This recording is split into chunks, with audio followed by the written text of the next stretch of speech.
지금으로부터 약 200년 전 한반도에서는 성경을 소지하는 것만으로 목숨을 잃을 수 있었습니다. 기독교인이라는 사실이 드러나면 가족 전체가 처형됐습니다.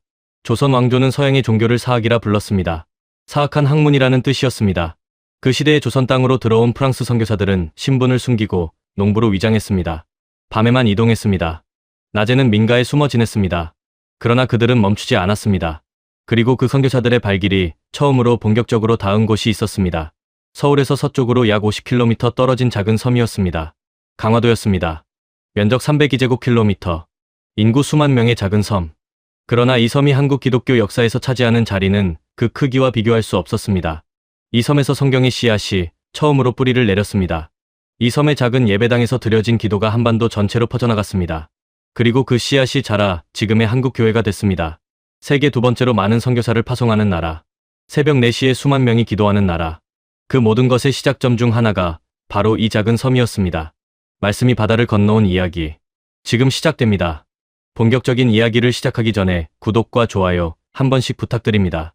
이 영상을 어디서 보고 계신지 댓글로 남겨주세요. 안녕하세요. 저는 제임스 하퍼입니다. 영국 옥스퍼드 대학교에서 기독교 선교 역사를 연구하는 교수입니다. 30년 가까이 복음이 세계 각지로 퍼져나간 경로를 연구해왔습니다. 유럽에서 아프리카로, 아메리카에서 태평양으로, 복음의 이동 경로는 인류의 역사와 맞닿아 있었습니다. 그러나 제가 연구를 시작한 지 20년이 넘도록 한 가지 지역이 늘 마음 한켠에 걸려 있었습니다. 동아시아였습니다. 그리고 그 동아시아 안에서도 한반도였습니다.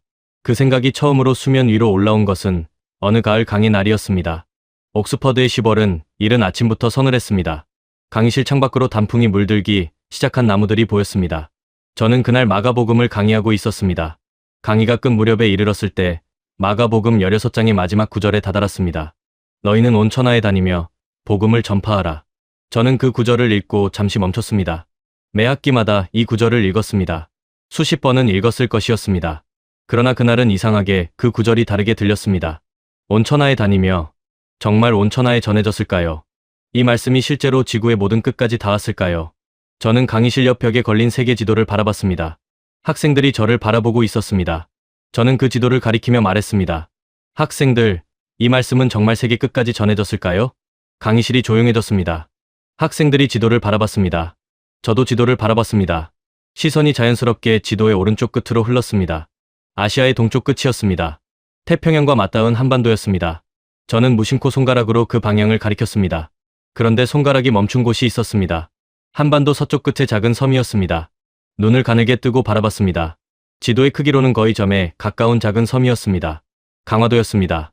저는 그 이름을 소리내어 말했습니다. 강화도. 학생 하나가 손을 들었습니다. 독일에서 온 교환학생 카를이었습니다. 교수님, 강화도가 어떤 곳입니까? 저는 솔직하게 답했습니다. 저도 아직 잘 모릅니다. 그러나 제 직감이 이곳을 가리키고 있습니다. 강의가 끝난 후 저는 연구실로 돌아와 강화도에 관한 자료를 찾기 시작했습니다.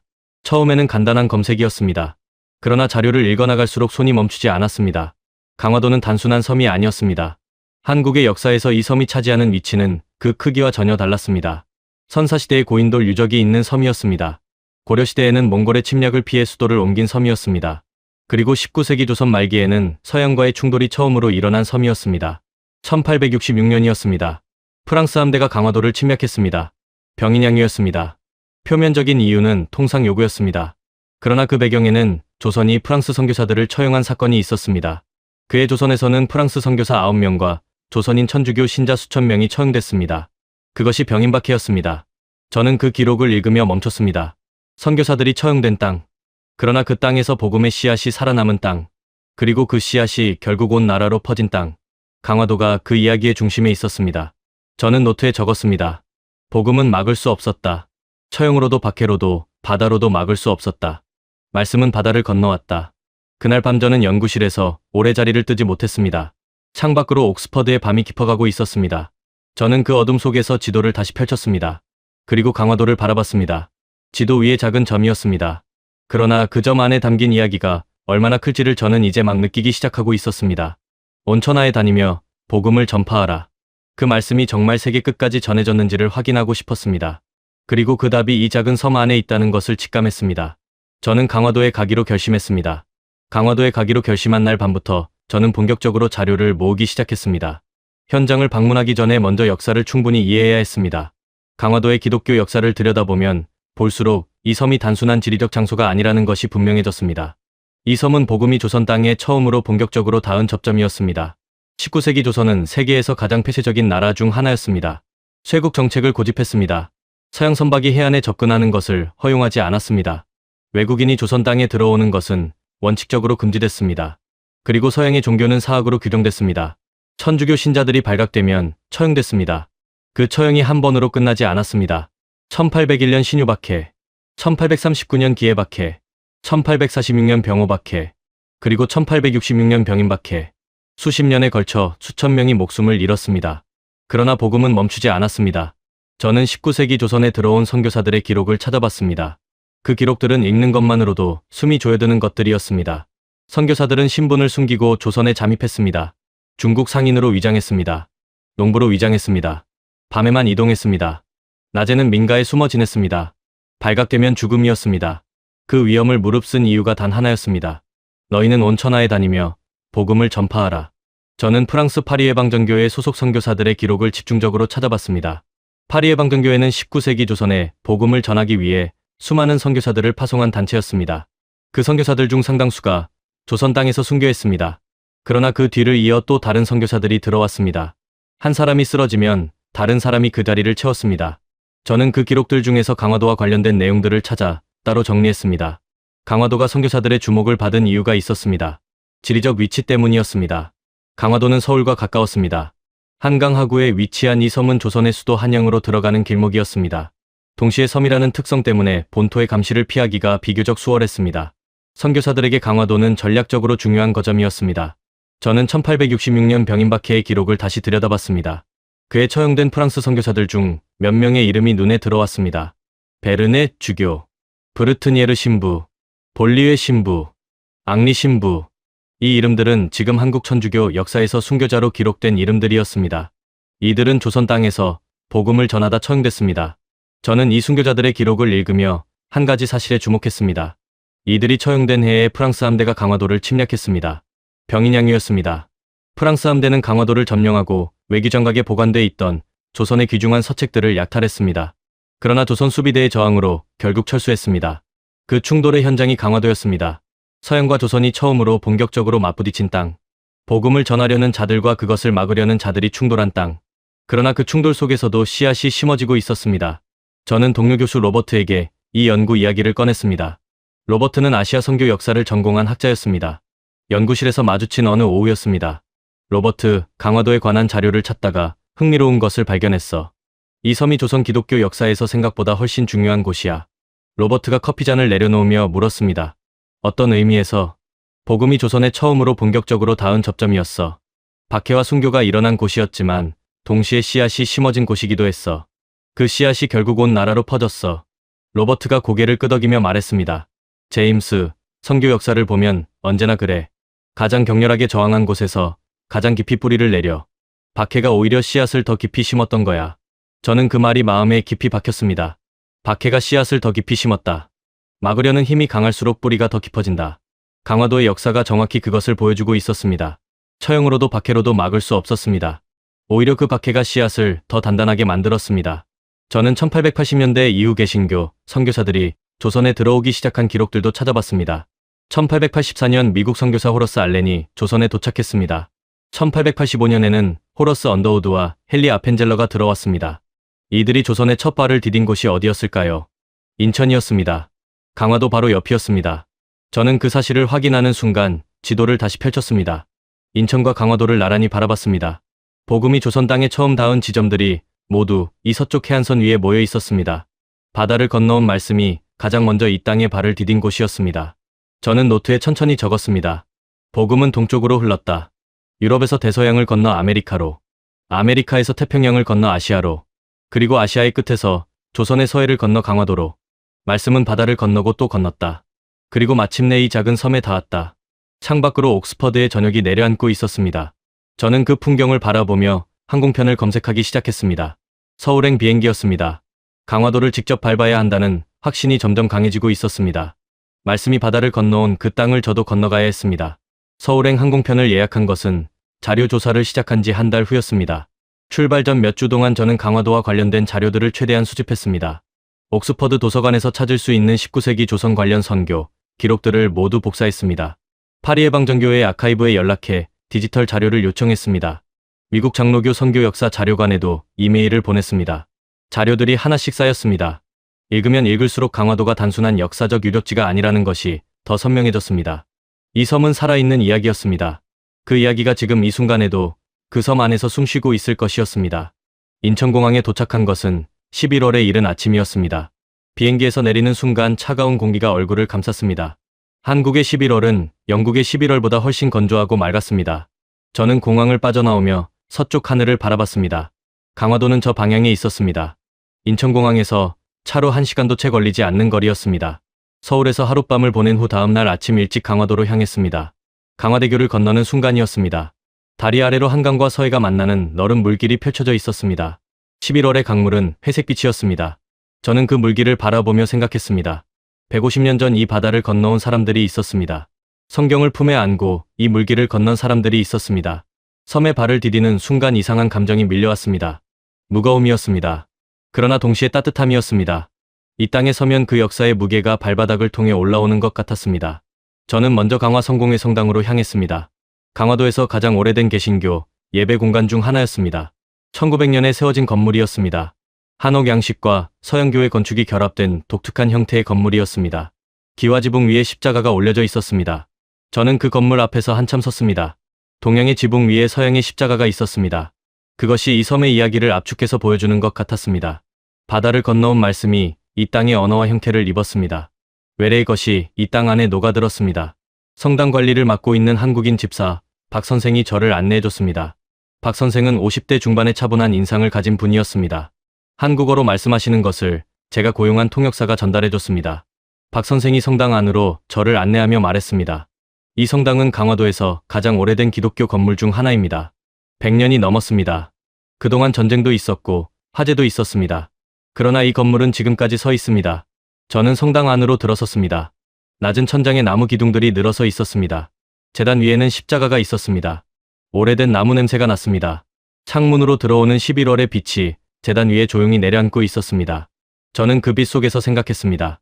이 자리에서 처음으로 예배를 드린 사람들이 있었습니다. 기와지붕 아래 앉아 성경을 들었던 사람들이 있었습니다. 그들에게 이 성당은 단순한 건물이 아니었습니다. 목숨을 걸고 지켜온 믿음의 공간이었습니다. 박 선생이 성당 뒤편으로 저를 안내했습니다. 오래된 비석들이 있었습니다. 초기 교인들의 이름이 새겨진 비석들이었습니다. 저는 그 비석들을 하나씩 들여다봤습니다. 한자로 새겨진 이름들이었습니다. 저는 그 이름들을 읽을 수 없었지만 그 안에 담긴 것을 느낄 수 있었습니다. 이 이름들의 주인공들이 첫 발자국을 남긴 사람들이었습니다. 박 선생이 조용히 말했습니다. 이분들 중에는 박해를 피해 믿음을 지킨 분들도 있습니다. 성경을 숨겨두고 읽었던 분들도 있습니다. 이 섬에서 처음으로 세례를 받은 분들도 있습니다. 저는 물었습니다. 그분들이 어떻게 이 믿음을 받아들이게 됐습니까? 박 선생이 잠시 생각하다가 답했습니다. 선교사들이 가져온 성경을 읽으면서였습니다. 한문으로 된 성경이었습니다. 이 섬 사람들이 그 성경을 돌려 읽으면서 복음이 퍼졌습니다. 저는 노트에 그 말을 적었습니다. 성경을 돌려 읽으면서 한 권의 성경이 손에서 손으로 전해졌습니다. 읽고 다음 사람에게 넘겼습니다. 그 다음 사람이 읽고 또 다음 사람에게 넘겼습니다. 그렇게 복음이 퍼졌습니다. 화려한 집회가 아니었습니다. 대규모 전도 행사가 아니었습니다. 낡은 성경 한 권이 손에서 손으로 건네지면서 씨앗이 심어졌습니다. 저는 성당을 나서며 뒤를 돌아봤습니다. 기와지붕 위에 십자가가 11월의 하늘을 배경으로 서 있었습니다. 차가운 바람이 불었습니다. 저는 그 바람을 맞으며 생각했습니다. 이 섬에 처음으로 발자국을 남긴 선교사들이 있었습니다. 그리고 그 발자국을 따라 이 섬 사람들이 처음으로 성경을 손에 들었습니다. 그 첫 발자국들이 이 비석들 안에 새겨져 있었습니다. 저는 노트에 프랑스 선교사 리델의 기록을 옮겨 적었습니다. 리델은 1866년 병인 박해를 피해 탈출한 후 남긴 기록에서 이렇게 썼습니다. 나는 이 땅을 떠나야 했다. 그러나 씨앗은 남겨두고 간다. 이 섬에서 복음의 씨앗이 자라고 있다. 어떤 박해도 그 씨앗을 없앨 수 없다. 저는 그 문장 아래 한 줄을 더 적었습니다. 리델의 말이 맞았다. 씨앗은 살아남았다. 그리고 자랐다. 강화 성공회 성당을 나선 후 저는 섬 안쪽으로 더 들어갔습니다. 박 선생이 다음으로 안내한 곳은 섬 북쪽의 작은 마을에 있는 오래된 교회였습니다. 성당보다 더 소박한 건물이었습니다. 돌로 쌓은 낮은 담장 안에 아담한 예배당이 있었습니다. 마당에는 오래된 감나무 한 그루가 서 있었습니다. 붉은 감이 아직 몇 개 달려 있었습니다. 박 선생이 예배당 문을 열었습니다. 안으로 들어서는 순간 저는 걸음을 멈췄습니다. 작은 공간이었습니다. 나무 의자, 10개 남짓이 전부였습니다.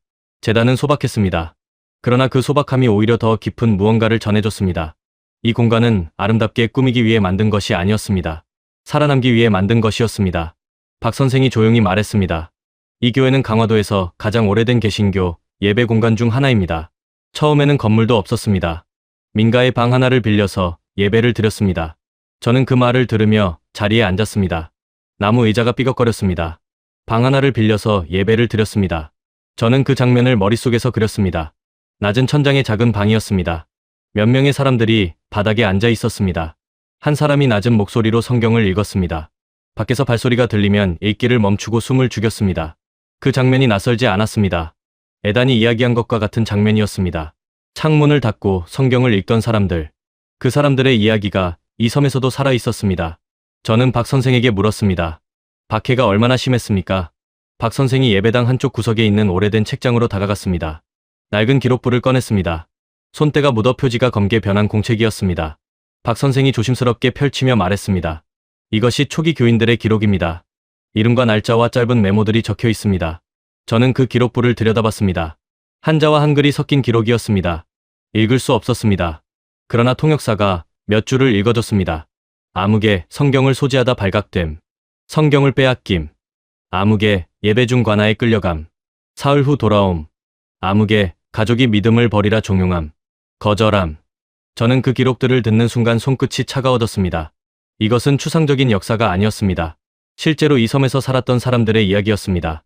이름이 있는 사람들이었습니다. 성경을 빼앗긴 사람이 있었습니다. 끌려갔다가 돌아온 사람이 있었습니다. 가족의 종용을 거절한 사람이 있었습니다. 저는 조용히 물었습니다. 성경을 빼앗긴 후 그 사람은 어떻게 했습니까? 박 선생이 기록부를 더 넘기다가 멈추며 통역사에게 한 줄을 가리켰습니다. 통역사가 읽었습니다. 다시 구했다고 적혀 있습니다. 저는 그 말을 듣는 순간 가슴이 뜨거워졌습니다. 빼앗기면 다시 구했습니다. 성경 한 권을 되찾기 위해 얼마나 많은 위험을 감수해야 했을지는 상상하기도 어려웠습니다. 그러나 그 사람은 다시 구했습니다. 그 성경이 얼마나 소중한 것이었는지를 그 두 글자가 보여주고 있었습니다. 저는 박 선생에게 물었습니다. 그 시절 성경 한 권을 구하는 것이 얼마나 어려웠습니까? 박 선생이 잠시 생각하다가 답했습니다. 당시 성경은 중국에서 들어오는 경우가 많았습니다. 상인들이 몰래 숨겨서 들여왔습니다. 한 권을 구하기 위해 먼 길을 가야 했습니다. 돈도 있어야 했습니다. 그리고 발각되면 처벌받았습니다. 그런데도 사람들은 성경을 구하려 했습니다. 저는 노트에 적었습니다. 성경은 위험을 감수할 만큼 소중한 것이었습니다. 박 선생이 기록부를 덮으며 덧붙였습니다. 성경을 한 권밖에 구하지 못한 집에서는 가족들이 돌아가며 필사했습니다. 손으로 베껴 썼습니다. 종이가 귀했기 때문에 글자를 작게 써서 한 장에 최대한 많이 담으려 했습니다. 그렇게 필사한 성경 조각들이 마을에서 마을로 돌아다녔습니다. 저는 그 장면이 너무나 생생하게 그려졌습니다. 밤이 깊은 시간이었습니다. 기름 등잔 하나가 켜져 있었습니다. 한 사람이 허리를 굽히고 작은 글씨로 성경 구절을 베껴 쓰고 있었습니다. 손이 떨렸을 것이었습니다. 눈이 침침했을 것이었습니다. 그러나 멈추지 않았습니다. 이 구절들을 다음 사람에게 전해야 했기 때문이었습니다. 저는 예배당을 나서며 마당의 감나무를 바라봤습니다. 오래된 나무였습니다. 굵은 줄기에 세월의 주름이 가득했습니다. 저는 그 나무가 이 예배당의 역사를 모두 지켜봤을 것이라는 생각이 들었습니다. 방 하나를 빌려 예배를 드리던 시절부터, 성경을 빼앗기고 다시 구하던 시절부터, 필사한 성경 조각들이 손에서 손으로 건네지던 시절부터 그 나무는 침묵하고 있었습니다. 그러나 그 침묵 안에 모든 것이 담겨 있었습니다. 저는 섬 안쪽으로 더 들어갔습니다. 박 선생이 세 번째 장소로 안내한 곳은 산 중턱에 있는 작은 기도처였습니다. 예배당도 아니었습니다. 바위 아래 움푹 파인 공간에 낮은 돌담을 쌓아 만든 곳이었습니다. 사람 서너시 앉으면 가득 찰 것 같은 좁은 공간이었습니다. 박 선생이 말했습니다. 박해가 심했을 때 사람들이 이곳에 와서 기도했습니다. 마을에서는 모일 수 없었으니까요. 저는 그 좁은 공간 안에 들어가 앉았습니다. 차가운 바위가 등에 닿았습니다. 11월의 바람이 돌담 위로 넘어왔습니다. 저는 그 차가움 속에서 생각했습니다. 이 자리에 앉아 기도했던 사람들이 있었습니다. 발각될까 두려워하면서도 이 자리에 와서 무릎을 꿇었던 사람들이 있었습니다. 그들이 이 차가운 바위 위에서 드린 기도가 무엇이었을지를 생각했습니다. 저는 눈을 감았습니다. 바람 소리가 들렸습니다. 멀리서 바다 소리가 희미하게 들렸습니다. 저는 그 소리들 속에서 그 사람들의 기도 소리가 들리는 것 같았습니다. 낮고 떨리는 목소리로 드리는 기도였습니다. 두렵지만 멈출 수 없는 기도였습니다. 저는 눈을 떴습니다. 하늘이 맑았습니다. 파란 하늘 위로 흰 구름 한 점이 천천히 흘러가고 있었습니다. 저는 노트를 꺼내 적었습니다. 핍박은 믿음을 지울 수 없었다. 성경을 빼앗아도 그것을 다시 구하는 사람이 있었다. 예배 공간을 닫아도 바위 아래 모이는 사람들이 있었다. 두려움보다 더 큰 것이 그들 안에 있었다. 말씀이 그들 안에 살아있었기 때문이었다. 바위 아래 기도처에서 내려온 후 저는 잠시 그 자리에 서서 강화도의 풍경을 바라봤습니다. 섬의 서쪽으로 서해가 펼쳐져 있었습니다. 회색빛 바다가 지평선까지 이어지고 있었습니다. 저는 그 바다를 바라보며 생각했습니다. 150년 전 저 바다를 건너온 사람들이 있었습니다. 그리고 이 섬에서 그 말씀을 받아든 사람들이 있었습니다. 그 만남이 무언가를 시작시켰습니다. 그런데 그 무언가가 정확히 무엇이었는지를 저는 더 깊이 이해하고 싶었습니다. 박 선생과 함께 섬 안쪽 마을들을 돌아봤습니다. 강화도에는 오래된 교회들이 곳곳에 있었습니다. 큰 교회가 아니었습니다. 마을 안에 조용히 자리 잡은 소박한 건물들이었습니다. 그러나 그 건물들이 이 섬 안에서 어떤 역할을 했는지를 알게 될수록 저는 그 소박함이 달리 보였습니다. 박 선생이 한 마을 앞에서 차를 멈추며 말했습니다. 이 마을은 강화도에서 기독교가 가장 먼저 뿌리내린 마을 중 하나입니다. 19세기 말에 이미 이 마을 전체가 기독교 공동체가 되어 있었습니다. 저는 마을 안으로 들어갔습니다. 낮은 돌담들이 이어지는 좁은 골목이었습니다. 집들은 오래됐지만 잘 관리되어 있었습니다. 골목 끝에 작은 교회가 있었습니다. 흰 벽에 나무 십자가가 달린 교회였습니다. 저는 그 교회 안으로 들어갔습니다. 마을 어르신 한 분이 교회 안을 청소하고 계셨습니다. 80대 중반으로 보이는 여성이었습니다. 박 선생이 인사를 건넸습니다. 어르신이 환하게 웃으며 반겼습니다. 통역사를 통해 대화가 시작됐습니다. 할머니, 이 교회에 오래 다니셨습니까? 어르신이 웃으며 답했습니다. 내가 태어날 때부터 이 교회가 있었어요. 우리 할머니도 이 교회를 다녔고 어머니도 다녔어요. 나도 다니고 우리 자식들도 다니고 있어요. 저는 그 말을 듣는 순간 가슴이 울렸습니다. 할머니의 할머니가 다녔던 교회였습니다. 4대가 같은 교회를 다니고 있었습니다. 그 할머니의 할머니가 이 교회에 처음 나온 것이 19세기 말이었을 것이었습니다. 성경을 돌려 읽던 시절이었을 것이었습니다. 박해를 피해 바위 아래 모이던 시절이었을 것이었습니다. 그 믿음이 4대를 거쳐 지금 이 어르신에게까지 이어지고 있었습니다. 저는 물었습니다. 이 교회가 이 마을에서 어떤 역할을 했습니까? 어르신이 잠시 생각하다가 천천히 답했습니다. 옛날에는 교회가 학교였어요. 우리 어머니가 글을 배운 곳이 이 교회였어요. 여자들은 서당에 못 갔잖아요. 그런데 교회에서는 가르쳐줬어요. 성경을 읽으려면 글을 알아야 하니까. 저는 노트에 그 말을 받아 적었습니다. 교회가 학교였습니다. 이것이 강화도의 교회들이 단순한 예배 공간을 넘어선 이유였습니다. 선교사들이 복음을 전하면서 함께 가져온 것이 교육이었습니다. 성경을 읽으려면 글을 알아야 했습니다. 그래서 글을 가르쳤습니다. 서당에 갈 수 없었던 여성들이 교회에서 글을 배웠습니다. 신분에 관계없이 누구나 배울 수 있었습니다. 저는 19세기 말 강화도 교회들의 교육활동 기록을 찾아봤습니다. 언더우드 선교사와 아펜젤러 선교사가 조선에 들어온 직후부터 교육과 복음 전파를 병행했다는 기록이 있었습니다. 그 영향이 강화도까지 미쳤습니다. 강화도의 교회들이 야학을 열었습니다. 낮에 일하는 사람들이 밤에 교회로 와서 글을 배웠습니다. 글을 배운 사람들이 성경을 읽었습니다. 성경을 읽은 사람들이 다른 사람에게 전했습니다. 교회에서 마을로 마을에서 다른 마을로 복음이 퍼져나갔습니다. 저는 강화도 북쪽 끝의 한 마을로 더 들어갔습니다. 북한과 마주한 방향이었습니다. 그곳에도 작은 교회가 있었습니다. 이 교회의 역사를 관리하는 분이 70대의 남성이었습니다. 이분의 이름은 최 선생이었습니다. 최 선생이 교회 안으로 저를 안내하며 말했습니다. 이 교회는 1890년대에 시작됐습니다. 처음에는 한 농부의 집에서 5명이 모였습니다. 저는 물었습니다. 지금은 몇 명이 모입니까? 최 선생이 웃으며 답했습니다. 지금은 마을 인구가 줄어서 20명 정도 모입니다. 그러나 그 5명에서 시작한 교회가 130년이 지난 지금도 예배를 드리고 있습니다. 5명에서 시작해 130년이었습니다. 저는 그 숫자를 노트에 적었습니다. 5명, 130년. 이 두 숫자가 강화도의 이야기를 압축하고 있었습니다. 작은 것에서 시작했습니다. 그러나 멈추지 않았습니다. 130년이 지나도 그 불씨가 꺼지지 않았습니다. 최 선생이 교회 벽에 걸린 오래된 사진 한 장을 가리켰습니다. 흑백 사진이었습니다. 교회 앞에서 찍은 단체 사진이었습니다. 한복을 입은 사람들이 줄지어 서 있었습니다. 앞줄에는 아이들이 있었습니다. 이 사진이 1920년대에 찍은 것입니다. 당시 이 교회 교인들입니다. 저는 그 사진을 오래 바라봤습니다. 흑백 사진 속의 사람들은 모두 카메라를 바라보고 있었습니다. 표정이 진지했습니다. 그러나 그 눈빛 안에 무언가 빛나는 것이 있었습니다. 저는 그 눈빛이 무엇인지를 알 것 같았습니다. 믿음이었습니다. 박해를 견뎌낸 믿음. 성경을 빼앗겨도 다시 구한 믿음. 바위 아래 모여 기도했던 믿음. 그 믿음이 1920년대 이 사람들의 눈빛 안에 살아 있었습니다. 저는 최 선생에게 물었습니다. 이 섬에서 시작된 믿음이 다른 곳으로 퍼진 사례가 있습니까? 최 선생이 고개를 끄덕이며 말했습니다. 이 섬 출신 전도인들이 인천으로 서울로 나갔습니다. 강화도에서 믿음을 가진 사람들이 육지로 나가 복음을 전했습니다. 섬이 씨앗을 키웠고 그 씨앗이 바람을 타고 퍼졌습니다. 저는 그 말을 들으며 창밖을 바라봤습니다. 교회 창문 너머로 서해가 보였습니다. 회색빛 바다가 잔잔하게 출렁이고 있었습니다. 저 바다를 건너온 말씀이 이 섬에 뿌리를 내렸습니다. 그리고 뿌리를 내린 씨앗이 열매를 맺었습니다. 그 열매가 다시 바람을 타고 육지로 퍼졌습니다. 섬에서 시작된 변화가 온 나라로 흘러갔습니다. 저는 노트에 천천히 적었습니다. 작은 씨앗이었다. 5명에서 시작했다. 방 하나를 빌려서 시작했다. 그러나 그 자금이 약함이 아니었다. 겨자씨의 비유처럼 가장 작은 것이 가장 크게 자랐다. 강화도가 그것을 보여주고 있었다. 강화도 북쪽 마을의 교회를 나선 후 저는 섬 전체를 한 번 더 천천히 돌아보기로 했습니다. 하루 만에 다 볼 수 있는 섬이었지만 저는 서두르고 싶지 않았습니다. 이 섬의 구석구석에 새겨진 이야기들을 충분히 느끼고 싶었습니다. 박 선생은 제가 원하는 만큼 시간을 쓸 수 있도록 조용히 옆에서 기다려줬습니다. 오후가 됐습니다. 해가 서쪽으로 기울기 시작했습니다. 서해 위로 빛이 낮게 퍼지면서 바다가 은빛으로 물들었습니다. 저는 섬 서쪽 해안가를 걸었습니다. 바람이 차가웠습니다. 갈대들이 바람에 흔들리고 있었습니다.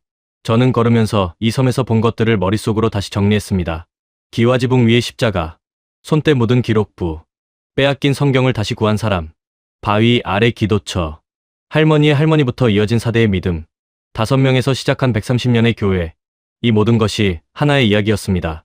바다를 건너온 말씀이 이 섬에 떨어졌습니다. 그 씨앗이 박해 속에서도 살아남았습니다. 그리고 뿌리를 내리고 자라온 나라로 퍼졌습니다. 저는 해안가 벤치에 앉아 노트를 펼쳤습니다. 이 연구를 학계에 어떻게 발표할지를 생각하기 시작했습니다. 단순한 역사, 기록이 아니었습니다.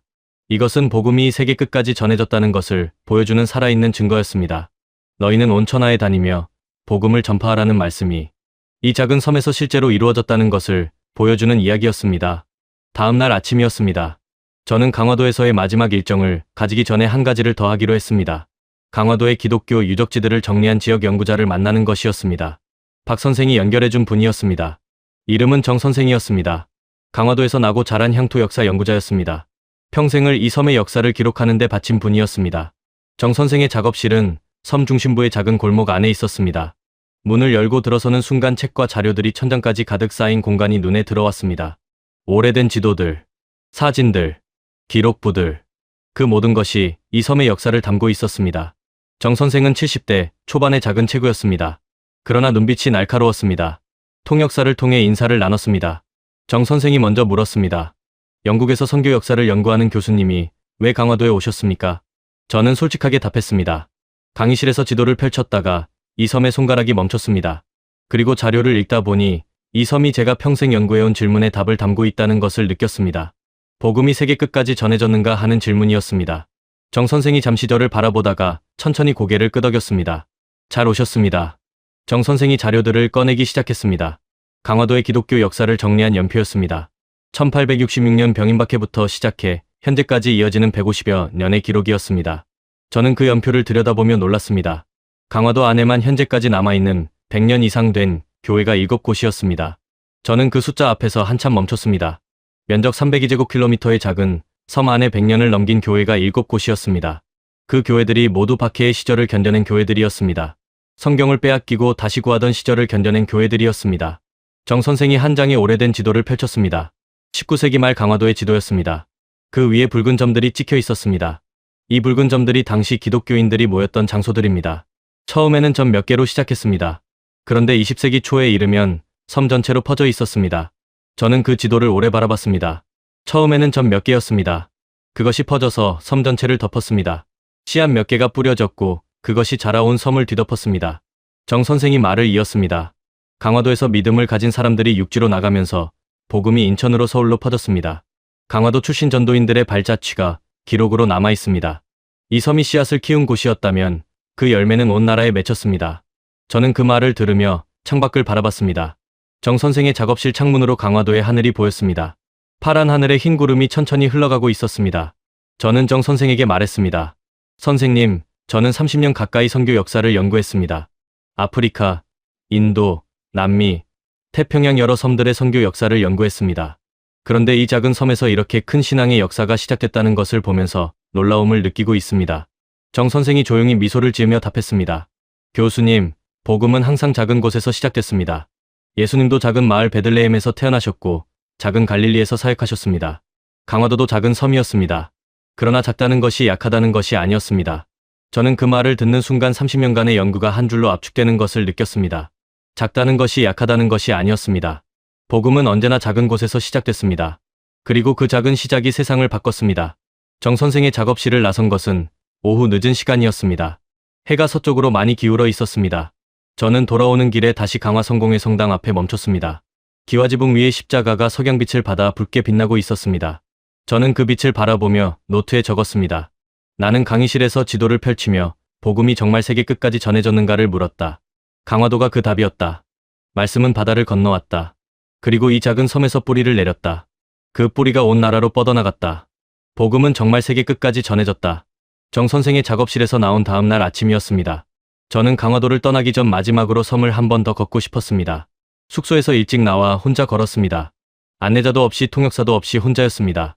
이른 아침에 강화도는 고요했습니다. 골목마다 안개가 낮게 깔려 있었습니다. 그 안개 속에서 오래된 돌담들이 희미하게 보였습니다. 저는 걸으며 생각했습니다. 이틀 동안 이 섬에서 본 것들이 하나씩 머릿속에서 다시 떠올랐습니다. 기와지붕 위의 십자가, 손때 묻은 기록부, 빼앗긴 성경을 다시 구한 사람, 바위 아래 기도처, 4대의 믿음, 5명에서 130년의 교회, 붉은 점들이 섬 전체로 퍼진 지도, 그리고 정 선생의 말이 울렸습니다. 작다는 것이 약하다는 것이 아니었습니다. 저는 그 말이 이 섬의 이야기만이 아니라는 것을 느꼈습니다. 한국의 기독교 역사 전체가 그것을 보여주고 있었습니다. 강화도에서 시작된 작은 씨앗이 어떻게 자랐는지를 확인하고 싶었습니다. 서울로 돌아온 후 저는 한국 기독교 역사의 전체적인 흐름을 들여다보는 자료들을 찾아봤습니다. 숫자들이 먼저 눈에 들어왔습니다. 1884년 첫 개신교 선교사가 조선에 도착했을 때 기독교인은 거의 없었습니다. 1900년에도 전체 인구 대비 기독교인의 비율은 1% 미만이었습니다. 그러나 1907년 평양 대부흥 이후 급격하게 성장하기 시작했습니다. 일제강점기를 거치면서 더 깊어졌습니다. 한국전쟁 이후 폐허 위에서 교회들이 다시 세워졌습니다. 그리고 1980년대에 이르면 한국은 세계에서 가장 큰 단일 교회를 보유한 나라가 됐습니다. 저는 그 숫자들의 궤적을 노트에 그렸습니다. 1884년 거의 없음, 1900년 1% 미만, 1945년 약 5%, 1980년대 약 20%, 2000년대 약 29%, 그리고 세계 두 번째로 많은 선교사를 파송하는 나라. 저는 이 궤적을 바라보며 강화도를 생각했습니다.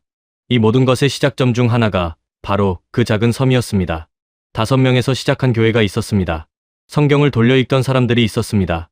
바위 아래 모여 기도하던 사람들이 있었습니다. 그 작은 씨앗들이 자라 이 숫자들을 만들었습니다. 저는 서울에서 이틀을 더 보내며 한국 교회의 현재 모습을 직접 확인했습니다. 첫 번째 아침이었습니다. 새벽 4시 30분에 일어났습니다. 숙소 근처의 교회로 향했습니다. 새벽 기도 시간이었습니다. 교회 문을 열고 들어서는 순간 저는 멈칫했습니다. 이미 수백 명이 자리를 채우고 있었습니다. 새벽 4시 30분에 수백 명이 모여 기도하고 있었습니다. 저는 뒷자리에 조용히 앉았습니다. 사람들의 기도 소리가 낮게 깔렸습니다. 각자 다른 내용의 기도를 드리고 있었습니다. 그 소리들이 하나로 어우러져 낮은 울림이 됐습니다. 저는 그 울림 속에 앉아 생각했습니다. 강화도의 바위 아래 기도처에서 두려움을 안고 기도하던 사람들이 있었습니다. 그 기도가 150년을 흘러 지금 이 새벽의 기도 소리로 이어지고 있었습니다. 기도 소리가 멈추지 않았습니다. 150년 동안 멈추지 않았습니다. 저는 두 번째 날에는 여의도 순복음교회를 찾았습니다. 세계 최대의 단일 교회였습니다. 건물 규모에 먼저 압도됐습니다. 그러나 저를 더 강하게 붙잡은 것은 규모가 아니었습니다. 교회 로비에 전시된 역사 자료들이었습니다. 이 교회가 처음 시작된 것은 1958년이었습니다. 서울 외곽의 판자촌이었습니다. 첫 예배에 모인 인원은 5명이었습니다. 저는 그 숫자 앞에서 멈췄습니다. 5명이었습니다. 강화도의 그 마을 교회도 5명으로 시작했습니다. 세계 최대의 교회도 5명으로 시작했습니다. 작다는 것이 약하다는 것이 아니었습니다. 정 선생의 말이 다시 울렸습니다. 저는 교회 역사 전시관을 천천히 걸었습니다. 판자촌 시절의 흑백 사진들이 있었습니다. 무너진 건물 옆에 세워진 초라한 예배당 사진이었습니다. 그 다음에는 점점 커져가는 사진들이 이어졌습니다. 수십 명, 수백 명, 수천 명, 수만 명, 그리고 지금은 수십만 명. 저는 그 사진들의 흐름을 바라보며 강화도의 지도를 떠올렸습니다. 붉은 점 몇 개에서 시작해 섬 전체를 덮은 지도. 그 패턴이 여기서도 똑같이 반복되고 있었습니다. 작은 씨앗, 뿌리, 성장, 열매, 그리고 그 열매가 다시 씨앗이 됐습니다. 한국에서 자란 믿음이 다시 세계로 나갔습니다. 22,000명의 선교사들이 세계 각지로 파송됐습니다. 아프리카의 오지에서, 아마존의 밀림에서, 중동의 사막에서, 유럽의 도시들에서, 강화도에서 시작된 씨앗이 세계를 향한 열매가 됐습니다. 저는 서울의 한 카페에서 로버트에게 이메일을 썼습니다. 로버트, 강화도에 다녀왔어. 내가 말한 것이 맞았어. 가장 격렬하게 저항한 곳에서 가장 깊이 뿌리를 내렸어. 박해가 씨앗을 더 깊이 심었어. 그리고 그 씨앗이 자라 지금의 한국 교회가 됐어. 처음에는 5명이었어. 지금은 세계 두 번째로 많은 선교사를 파송하는 나라가 됐어. 이메일을 보내고 나서 저는 창밖을 바라봤습니다. 서울의 하늘에 해가 지고 있었습니다. 도심 곳곳에서 교회 십자가들이 불빛을 밝히기 시작했습니다. 붉은 십자가 불빛들이 하나씩 켜졌습니다. 저는 그 불빛들을 바라보며 강화도의 기와 지붕 위 십자가를 생각했습니다. 그 십자가에서 이 불빛들까지 150년의 시간이 이어지고 있었습니다. 저는 노트에 적었습니다. 씨앗은 열매를 맺었다. 강화도에서 시작된 복음이 한반도를 덮었다. 그리고 그 열매가 다시 세계로 흩어졌다. 말씀은 바다를 건너왔다. 그리고 다시 바다를 건너 온 세계로 나갔다. 온 천하에 다니며 복음을 전파하라는 말씀이 이 땅에서 이루어지고 있었다. 서울에서의 마지막 밤이었습니다. 저는 짐을 꾸리면서도 자꾸 멈추게 됐습니다. 가방 안에 넣어야 할 것들을 손에 들었다가 내려놓았습니다. 머릿속이 가득 찼습니다. 강화도에서 본 것들, 서울 새벽 기도에서 들은 것들, 여의도 순복음교회 역사 전시관에서 마주친 것들, 그 모든 것이 하나의 흐름으로 이어지고 있었습니다. 저는 짐 꾸리기를 멈추고 노트를 펼쳤습니다. 옥스퍼드 강의실에서 지도를 펼치던 날부터 이 순간까지의 여정을 처음부터 다시 읽었습니다.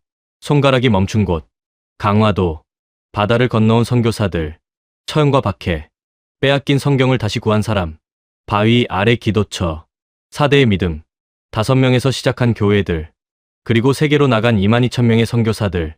이 모든 것이 하나의 문장에서 시작됐습니다. 너희는 온 천하에 다니며 복음을 전파하라. 그 문장이 정말 세계 끝까지 전해졌는가를 묻고 떠났습니다. 그리고 그 답을 이 땅에서 찾았습니다. 말씀은 바다를 건너왔습니다. 그리고 동방의 작은 섬에서 뿌리를 내렸습니다. 다음 날 아침이었습니다. 출국 비행기까지 시간이 남아 있었습니다. 저는 공항으로 향하기 전 한 가지를 더 하기로 했습니다. 강화도로 다시 가는 것이었습니다. 짧은 시간이었습니다. 박 선생에게 연락했습니다. 박 선생이 흔쾌히 동행해줬습니다. 강화대교를 다시 건넜습니다. 이번에는 차에서 내려 다리 위에 잠시 섰습니다. 아래로 한강과 서해가 만나는 물길이 펼쳐져 있었습니다. 11월의 아침 햇살이 그 물길 위로 내려앉고 있었습니다. 물 위에 빛이 부서졌습니다. 수없이 많은 빛의 조각들이 반짝이고 있었습니다. 저는 그 빛을 바라보며 생각했습니다. 150년 전 이 물길을 건너온 사람들이 있었습니다. 성경을 품에 안고 이 바다를 건넌 사람들이 있었습니다. 그들이 씨앗을 심었습니다. 그리고 그 씨앗이 이 물길을 건너온 나라로 퍼졌습니다. 이제 그 열매가 다시 세계를 향해 나아가고 있었습니다. 저는 강화도 안에서 한 곳으로 향했습니다. 강화 성공의 성당이었습니다. 처음으로 이 섬에 발을 디뎠을 때 찾아간 그 자리였습니다. 기와지붕 위에 십자가가 아침 햇살 속에 서 있었습니다. 성당 문은 열려 있었습니다. 안으로 들어섰습니다. 아무도 없었습니다. 낮은 천장, 나무 기둥들, 제단 위에 십자가, 창문으로 들어오는 아침 빛이 제단 위에 조용히 내려앉고 있었습니다. 처음 이 자리에 섰을 때와 똑같은 풍경이었습니다. 그러나 지금 저는 처음과 달랐습니다. 이 공간 안에 담긴 이야기들을 이제 알고 있었습니다. 저는 천천히 앞으로 걸어가 제단 앞 나무 의자에 앉았습니다. 오래된 의자가 삐걱거렸습니다. 저는 눈을 감았습니다. 바람 소리가 들렸습니다. 멀리서 바다 소리가 희미하게 들렸습니다. 그리고 그 소리들 사이에서 저는 무언가를 느꼈습니다. 이 자리에서 기도했던 사람들의 순결 같은 것이었습니다. 성경을 돌려 읽던 사람들, 바위 아래 무릎을 꿇던 사람들, 빼앗긴 성경을 다시 구한 사람들, 4대를 이어 이 성당을 찾아온 사람들, 그 모든 사람들이 이 공간 안에 남긴 기도들이 아직 그 공기 속에 있는 것 같았습니다. 저는 오랫동안 눈을 감고 앉아 있었습니다. 성당을 나서는 길에 박 선생이 조용히 물었습니다. 교수님, 이번 방문에서 무엇을 가져가십니까? 저는 잠시 생각하다가 답했습니다. 질문에 대한 답입니다. 강의실에서 던진 질문이 있었습니다.